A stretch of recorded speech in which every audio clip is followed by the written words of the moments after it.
first. There you go. And make you the host. Oh, come on there. Almost made Jane the host there for a moment. No, you don't want to do that. I say go for it, Jane.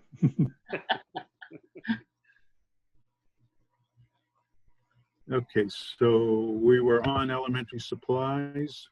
You want to share your screen again? That'd be great. Yeah, that would help.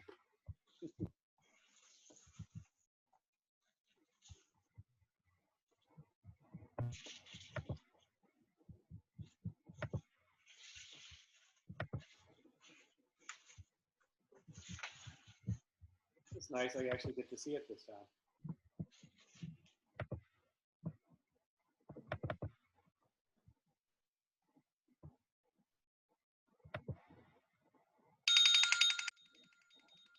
Oh, that's Steve. You having a hard Everybody time? see it? Yes. Can you get in or no? It should be the same meeting. Just try to go back in when you say meeting, join meeting. Hit the little tab to the right and scroll back down to the one meeting. So you'll see it's all supplies.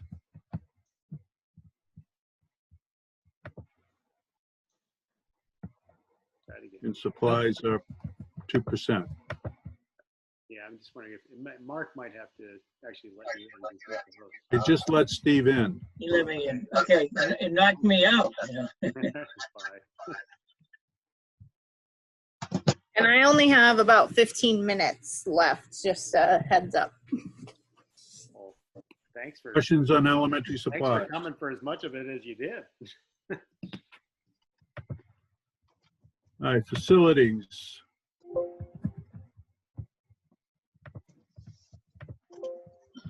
Come on. Those are all links to. Yeah. So they. So you get a sense of maintenance of buildings, equipment, grounds, telephone, water, light, power, fuel, custodial. So these are summarized below. And Tanya, you've looked through these and assumptions. Yeah. So all of these assumptions actually were a collaboration between myself, and they're based on trends or anything that has already changed that we're taking into consideration with the assumptions moving forward.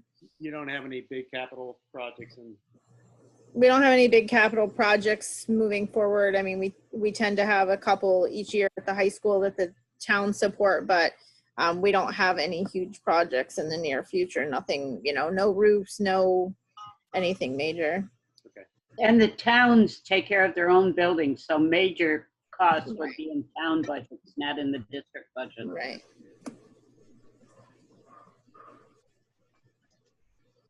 I have a question. Because you just, Tanya, you said that you've only got another 15 minutes. A number of these sheets kind of take the current level of expenditure and just project it out at a given percent.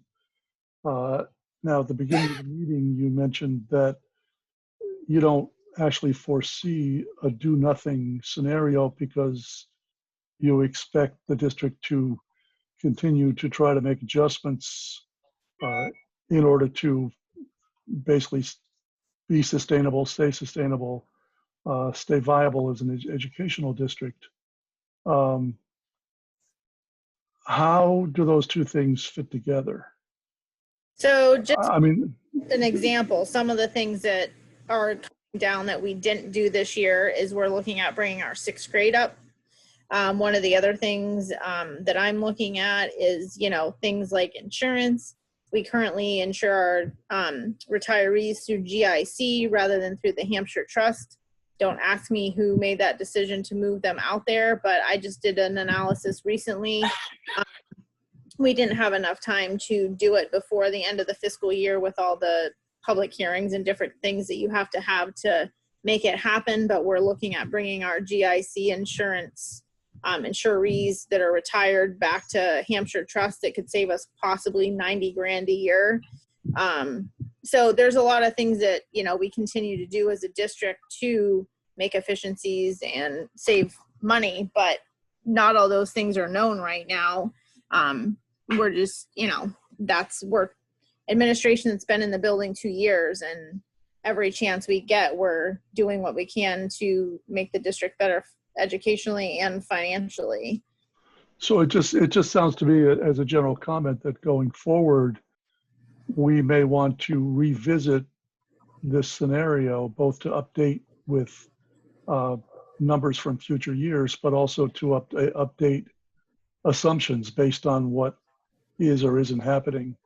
Right, but we don't know exactly what those things are going to be, and that's why this is called a do nothing scenario, because it doesn't take into account anything that could possibly happen. Just like if Gil Montague is looking at ways to make its educational model or financial model more efficient, just because your towns continue to fund doesn't mean that Gil Montague shouldn't be looking at ways to make things more affordable or educationally sound. But Pioneer has been forced to do that because of past history, and John and I are treading water and doing those as fast as we can and continuing to look at those efficiencies, but we don't know what all those are going to be on a year by year basis. That's just, those things come out of us. But all I'm saying is going forward, you may be more clear on some of them, and Right.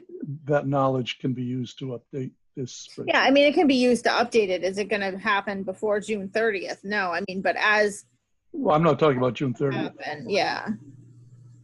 let me just come in. I think, Mike, you bring up a very good point. The issue is to do nothing that Mark has developed over the years, is to say, okay, certain assumptions of increases that we're going to have, but make no major changes. If you continue the way you're going and the increases you're going to get in budget or in revenue or whatever, come out with a projection. Now, with Tanya's information she has, then you, which I think you alluded to, was to update as we go along. If you make these changes, what's going to happen? What's going to take place? So I think they're on the right track. You have to make some assumptions right now on revenue and expenditures, and reasonable. Then I agree, trying to be consistent. Both Jane said that, as well as Mike, you said that. Would it be a consistency that we can, that what we know now, and then, but without many major changes. And then as time goes along, health insurance, if all of a sudden you change it to 90,000, well, that would change that, but that's not happening right now. So I think we go along as let's come to an agreement, like example on the assessments to the towns on their minimum, on their contributions, and other things that we can make what we see now happening, and then we have a base and then work from there. Tanya, just to back up, you said you're looking at or at least looking at the possibility of bringing 6th grade up to the middle school. Is that what you said? Correct. And that was something that we were looking at. Would that be district-wide? Yes. Okay. It can't happen until there's a new district agreement. Okay.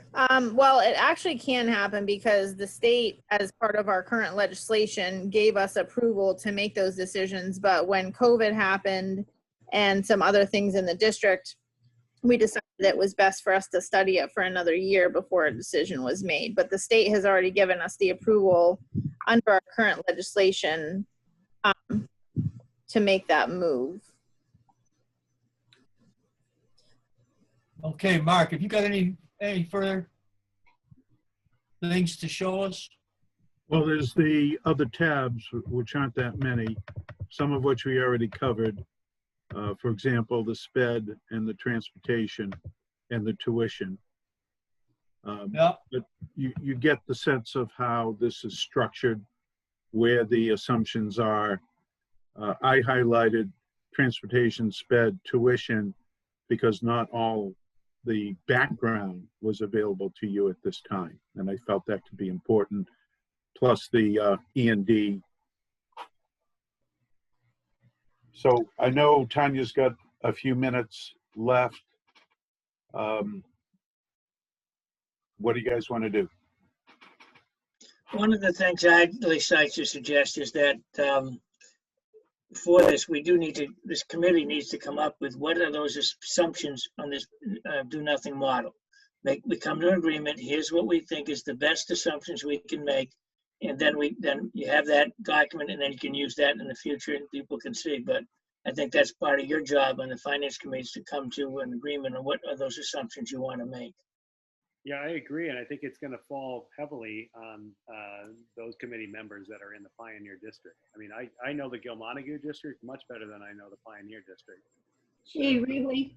I'm sorry, Jane. Hey, Greg, what do you say? You and I make all the assumptions for Yeah. Pioneer.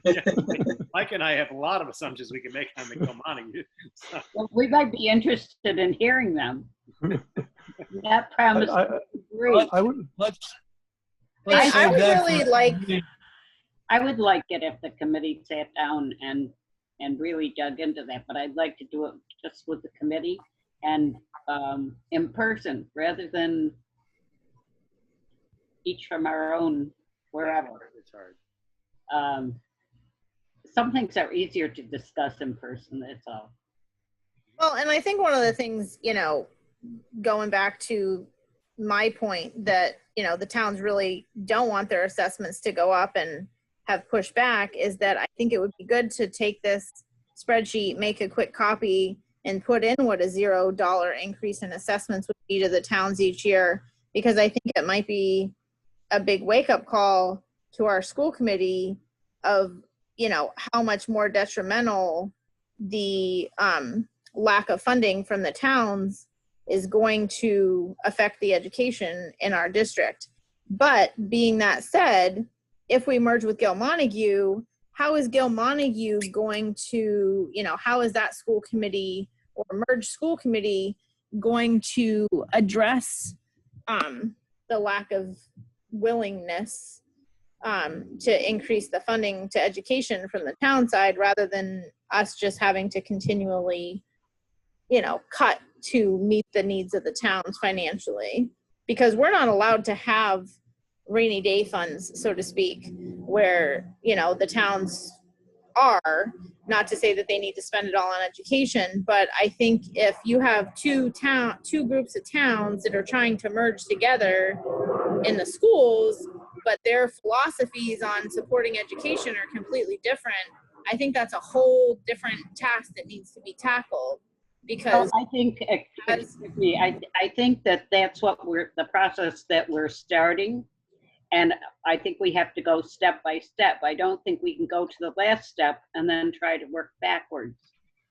There's a lot that we need to learn about each other, and we need to develop this in a logical manner.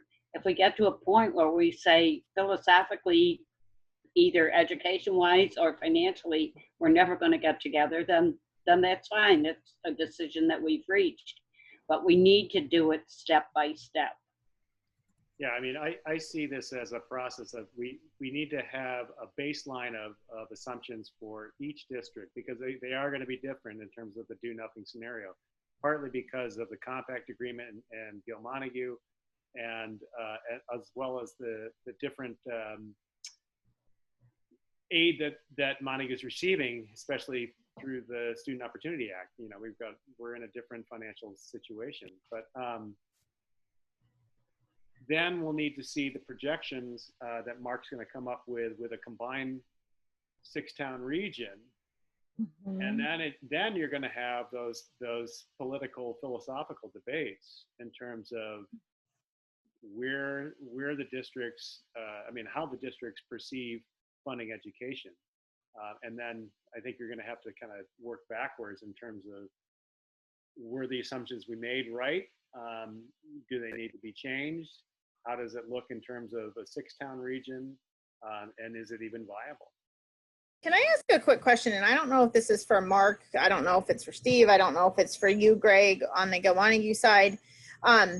But it's something to think about when I think Mark is putting these budgets together, and maybe thinking about the things that both districts are indebted for currently.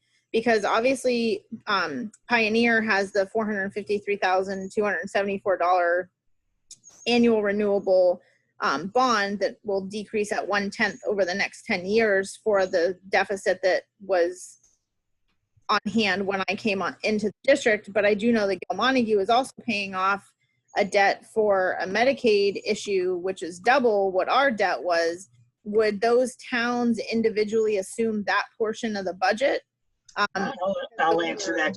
I'll answer that question because we do this in Mars. Is that what would happen is if you would be forming a new region with a new regional agreement, and in there it could account for that any debt, prior debt, that would be responsibility of Pioneer, would be responsibility of Gil Montague. There'd be separate assessments for them to pay their debts. Okay. Well, that's what I was thinking. For. And That then there would going be separate forward, town let me assessments. finish. Going forward would be a combination of the 6 towns. Okay. And that's what I assumed. I just wasn't sure if that had been brought up or discussed yet, because I do know that both districts carry, you know, indebtedness for some different things at this time that we should take into consideration. Well, and down the road, I mean, that's going to make a difference when you're looking at the full picture. Right.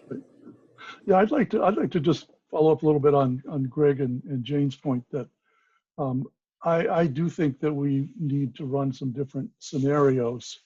And Mark said this too. I mean, sorry, Steve said this.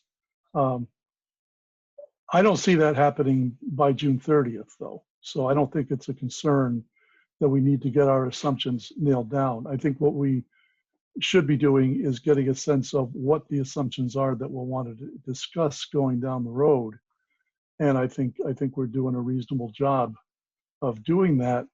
I think I do want to say, Tanya, I think you've been very helpful, but I have heard a certain amount of editorializing in some of your comments.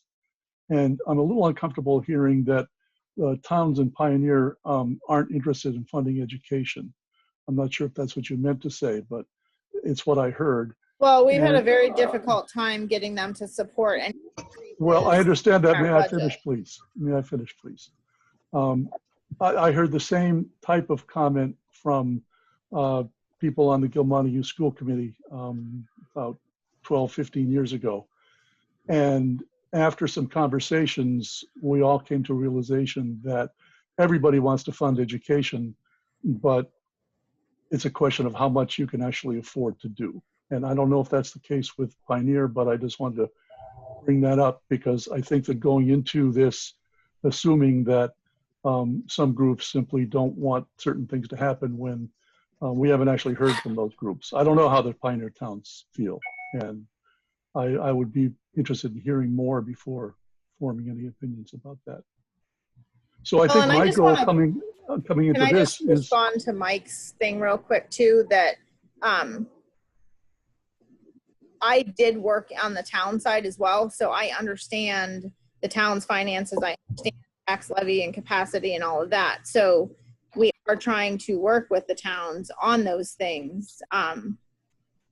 But we continue to hear, we want zero budget increase. We want zero budget increase. So like I said, I'm just putting it out there that needs to be conversations that are had between the two committees and some agreements that we'll have to come to if this is something that's going to move forward. Well, yes, of course, yes, it will. My goal coming out of this exercise with the consultants is to get a set of spreadsheets that we can then use to plug in different assumptions and see how they play out. The solution that we came up with Gil Montague, which has been working for a while, involved a spreadsheet very much like this, and plugging in different assumptions and trying to find a way forward that could work for the towns and the district. And happily, we were able to find one. I don't know if that's in the cards for Pioneer. When we were doing it for Gil Montague, there wasn't the prospect of a larger region. So that wasn't an option. It was basically find a solution or die. And we found a solution. But I think that we ought to keep that in mind, that it's something to explore going forward for our committee, is not just will regionalization save us, but what other things might be done. Are there other conversations that could be happening? Exactly. I agree with Mike. All right, it's 6 o'clock or after. I've got an appointment at 6:30, so if we could Well, I think we figure should out when we're not going to meet next, or if we're going to meet. Yeah, Greg. I just want to thank Tanya for showing up. I know she's got to go, so we can let her go on her way unless she has anything else she wants to add. No, I'm good. Thank you guys. Just let me know if you need anything else, and I'll continue to work with Mark if he needs any more information or help with the assumptions or whatever, if we want them to change. Great, thank you. No problem. Thank you, Tanya. And I want to thank Mark for his presentation. So when should we meet next? I think it's going to have to be. I mean, I'm comfortable with the scenarios you have here. I think, you know, again, to Mike's point, we're looking at, you know, being able to have a document that we can make changes to assumptions as assumptions will inevitably change. So I think, you know, I'm comfortable with what you have here, assuming that you can maybe coordinate with Mike in terms of the things within the spreadsheets that he's having issues with. I don't know if that's possible or, but I think we at this point need to let them finish up their work for June 30th. We're closing in on that deadline fast, and allow them to issue their report. And then I think we could have a meeting after that to look at. I agree. Does that make sense? And Mark, does that make sense? So we want to. Yeah, we've got a lot to do. Yeah. Okay, I got a question for Mark, which is on the revenue side, showing the assessments. Is there a breakout of how those assessments break out by town and the contribution of the local, the minimum contribution versus the additional assessment? I can give you that for the last couple of years. I have it in my Okay. file. Has there? I remember when the report that was produced a year ago or so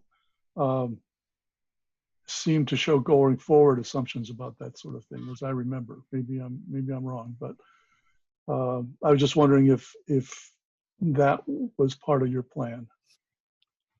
So what we did going forward was to work with Rob O'Donnell on the Student Opportunities Act, and with Gil Montague, a much brighter picture for the revenue increases for that district, because they are in a different shape than Pioneer Valley. And that's why you saw the projections for Pioneer Valley being minimum A. Right, So- but I'm talking about the assessments for the towns. They're shown as just whatever assumption we want to pick. You pick 2.5% increase every year, but that doesn't mean 2.5% for each town, obviously, or I would assume Well, not. I mean, And you don't know that until the state tells each town what their minimum contribution is. right, but I'm wondering if the state has a way of projecting out. I don't know, I Mark. seem to recall seeing something on an earlier study that these guys did. I'll look back to that That's study, good. but as Jane said, the state doesn't. So for example, typically when the House budget comes out in normal years, you would get the Chapter 70, you'd get Section 3, but you wouldn't get the local contributions until the final budget is announced, and then DESI posts everything. Right. Well, they post a minimum contribution before that. The governor's budget puts out a minimum contribution. And in most years, they pretty much stay with that through the process. Some years they change it, but that's the minimum for each town. And then you take that and use that when you do your statutory method on the assessments, Mike, to answer your question. In Right, fact, I understand how that works, but I'm just wondering if, because I know that one of the issues Pioneer has been about particular towns' assessment will go up dramatically. Yeah, Steve, to repeat Mike's question, have you ever seen the state project forward the minimum contributions over the next 5 years for every town? No. Right. Okay. I think it'd be pretty difficult to do, but Oh, I agree, but that, and projecting at all is very, I mean, this whole exercise is pretty difficult. I want to say, Mark, I think I like what you've done. I may be sounding very critical here, but I'm picking it apart because I want to use it.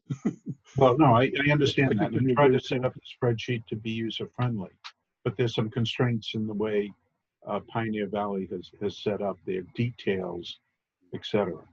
But I must say, this is a marked contrast in Tanya's participation compared to where we were a month ago. Right, okay. A total 180.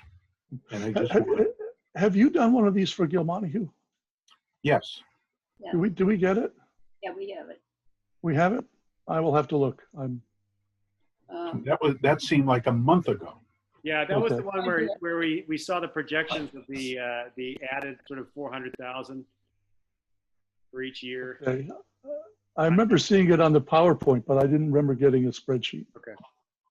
Can we go back to, we're gonna run out of time again if we're not careful. When do we want the next meeting? So my suggestion, Lance, would be to wait. We have a full meeting scheduled for July 16th.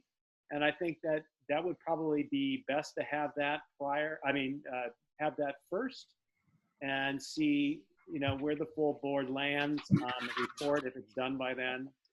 And then schedule a finance committee meeting after that. Does that sound okay?